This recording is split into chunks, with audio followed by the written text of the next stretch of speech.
I'm going to show you how I put Toyota Yaris coils in a Mazda BP VVT engine. Now if anyone's done them before, this is an earlier rocker cover. They fit straight in, easy. On these you can buy a plate that bolts in here to bolt these two. Same with your VVT ones, but I've found people at the racetrack, they're having misfire problems, and it's because the plate that you bolt this to holds the coil too far off the spark plug.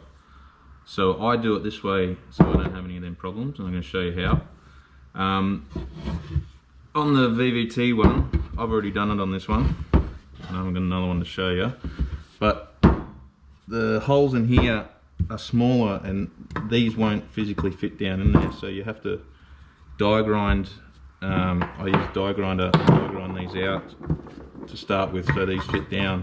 And there's also these bosses of aluminium here that you got to take this one out, these two, and you got to die grind the corner out of this so the coil will actually slide down in there. I just use a 1mm grinder disc to cut down the side and put an angle cut in the side here, and then snap them out with a screwdriver, and then you just finish it off with your die grinder. You can probably do it neater than me if you're going for the show look, but this is just for a race car and I'm not real worried about it. I put studs, I put these down in here, drill through, tap, and put a bolt through so I can put a nylock nut on the top to hold these right down on the onto the spark plug so you don't get any misfires. I'm going to show you how to do that and how to wire these up. I've had a heap of people ask me how to do it, so I thought I'd do this video and hopefully it helps other people, not just them. Right, so to get these bolted in here, we're lucky enough so the top one lines perfectly up with the original hole. So when you put your rocker cover back on, instead of putting your normal bolt down in here, you put threaded bar, or you can get a longer bolt and cut the end off it and screw it down in there, and then you put a nut to hold the rocker cover down, and then you slide the coil over the top of the leftover stud and put a nut at the top of that for that one. That one's easy. This one goes straight ahead. You can run your drill down there, the right size drill, to mark where you want the hole. These ones down here, if you put it there, it's going to hit on top of that, so you've got to cock these ones to the side a bit. So you mark that one, run your right size drill down there, just mark that. Same with the bottom one, if you put that straight, your plug hits here. You can take that one out too if you really want, but I just cock them to the side so you can get the plug on and off. It's a lot easier. Mark that one, and then you drill them. Okay, so I've marked where I'm going to drill, and I use a 7.5mm drill that fits perfectly down the coil, which is over here. That fits in there perfectly. We are going to tap a M6 1mm, so we want to drill about a 4.5mm hole. This is pretty easy drilling this, so this will make its own thread pretty easy. You can get them super cheap or anywhere like that. And the other reason why you want to angle these two at the bottom here, if you flip it around, oh yeah, take this plate off too, because you'll need to get to them. But you angle them because if you have a look on here, on the back one, if you went that side, this is in the way, so over here you got nice clean room, and if you have it dead straight here, it's going to hit this bit, so you want it off to the side. so you can have a nice clear area to work with. So I'm going to drill them now, and then we'll tap the threads and show you how to put the bolts in. Hey guys, sorry, had a bit of a brain fart before. You actually got to die grind a little bit of that out, so you can get this down in there. I've tapped the threads, drilled and tapped them. Now, I have done it with Allen key head bolts before, but they still sort of touch in here, and you can end up screwing the bolt sideways kind of thing and tearing the thread out of here. So what I do, this is the long one that you're going to make your stud for there, and then you got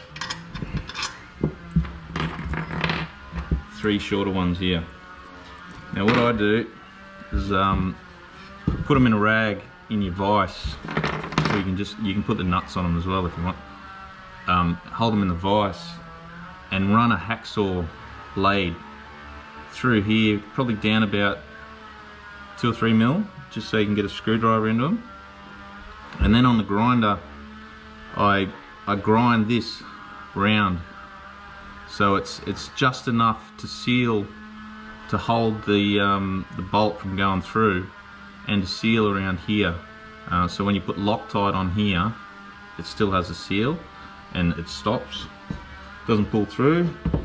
So I'm going to do that now, and then I'll fit them in here and I'll come back to you. Right guys, I'm back with our one of a kind M6 1mm bolts, a stud. Now when you cut the head off the bolt, put a nut on there, because when you wind it off, it's tight and it cleans up the thread as you wind it off. So then the nut will go on there a lot easier, because if you just cut it off, you're going to have trouble trying to get a nut onto it. Now, Loctite, you run some Loctite around the base of the thread here before we screw it into the rocker cover, yeah? And then you use your flat blade screwdriver, screw them in, and you can put,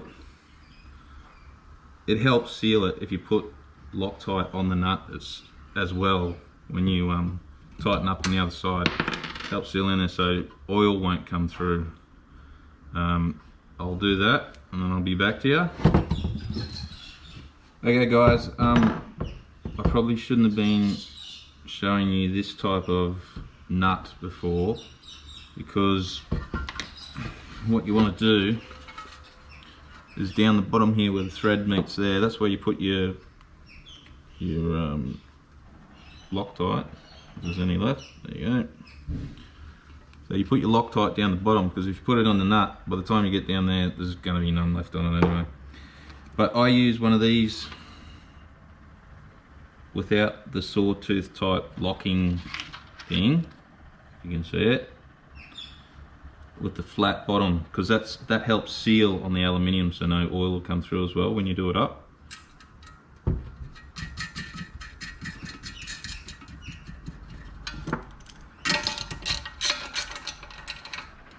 They don't have to be like Gorilla Grip tight, just tight, so you get your studs.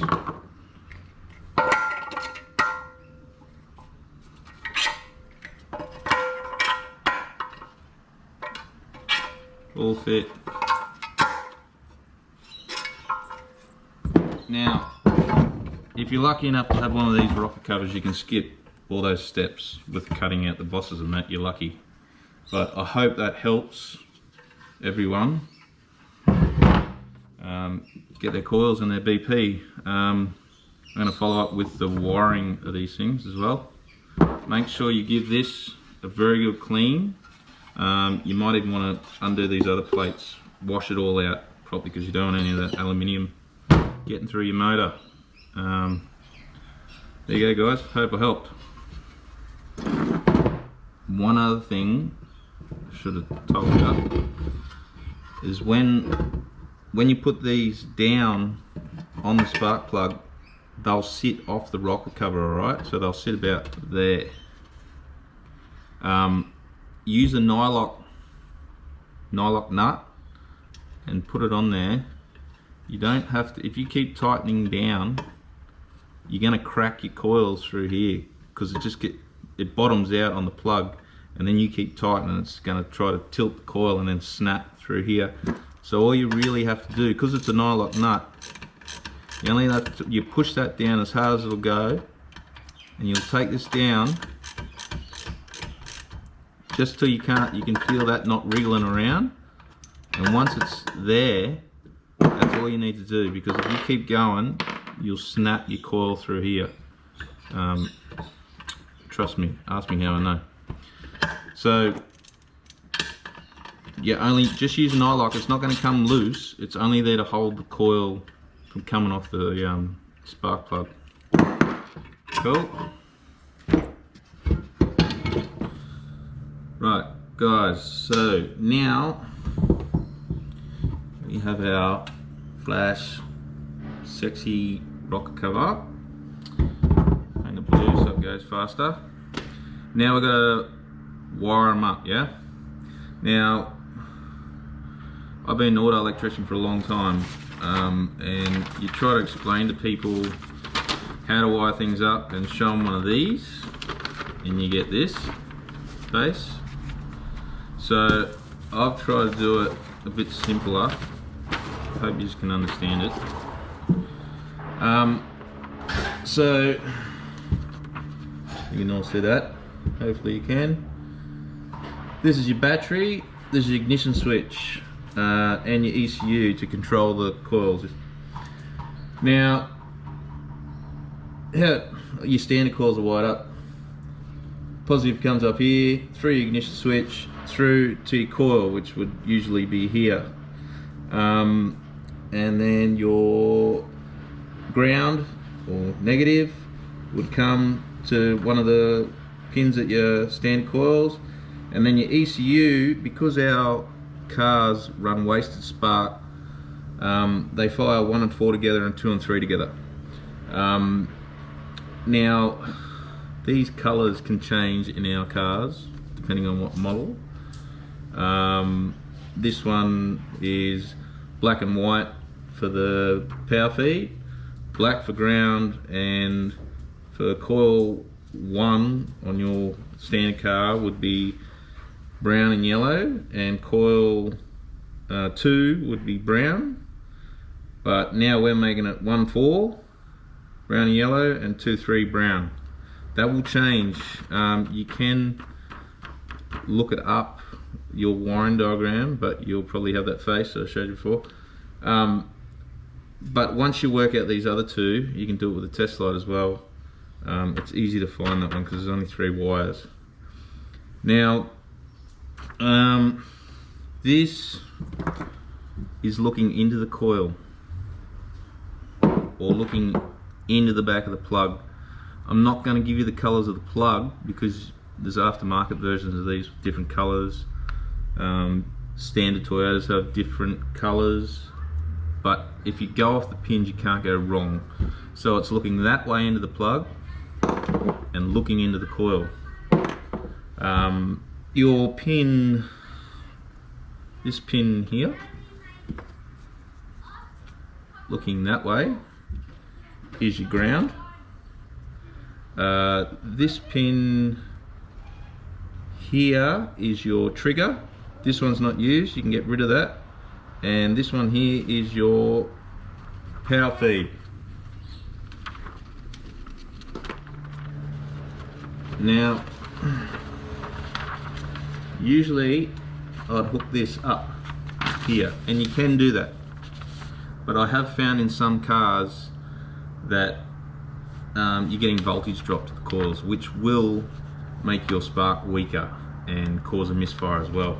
So on my race cars, I actually put a relay in here to feed straight battery power to this, because this is a short version, but you might have come from your battery through your ignition switch, a couple of plugs, and a ton of wiring to get to this point. All it takes is a bad connection to one of them plugs, and you, instead of getting, while your car's running, say 13.8 volts, you're probably only getting 11, 10.8 maybe in bad cases I've seen. So I put a relay here. Now when you start talking relays again, you'll get that face again. So hopefully I can show you. So I've put a relay here somewhere. I haven't. I'll get one.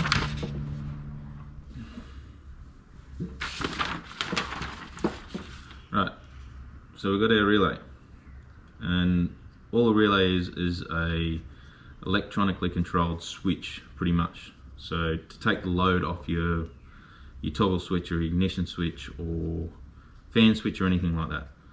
So the little electromagnet in here only draws 0.4 of an amp roughly. Your coils or your ignition system could draw up to probably 4 amps. If a thermo fan could draw more. It's just so you're taking the load off the switch pretty much, or fixing voltage drop, which we're doing. So I've drawn another line in here straight to battery power. You can pick it up off the back of the alternator stud, the main stud on the alternator. I forgot to put in here, make sure you put a fuse, 20 amp fuse there, just so if anything does go wrong, it'll blow the fuse and not cook your wiring. Yeah, so we're going to put a relay in here so it gets straight battery power to the coil. Your relays have 5 pins, some have 4, but they have a 30 pin, 87, 87, 85 and 86. Hope we got that the right way around. 30 is what you want to be switched. 87 is where you want it to be switched to. And these are your 2 pins to bring the electro magnet switch in to join them. In the diagram I drew, sorry about the drawing, failed finger painting. 87, 87, 85, 86, 30. This is your electromagnet. When you power these up, that pulls the switch shut to power up whatever you want to be powered up. Now, on this diagram, what we want to be switched, battery power. So that goes to 30. That goes to 30. We want the coils to be switched, so that goes to 87.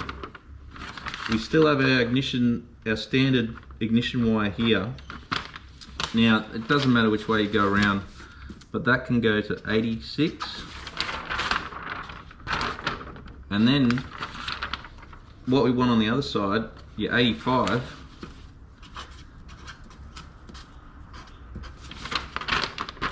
that just goes to ground. So you can bolt it to the engine somewhere, bolt it to the chassis of the car, make sure you get a clean connection.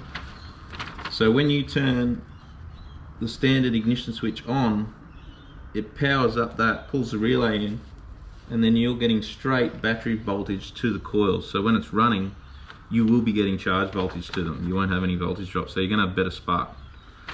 And just when you wire them up, so remember, looking into the coil or the back of the plug, your black goes to this pin, your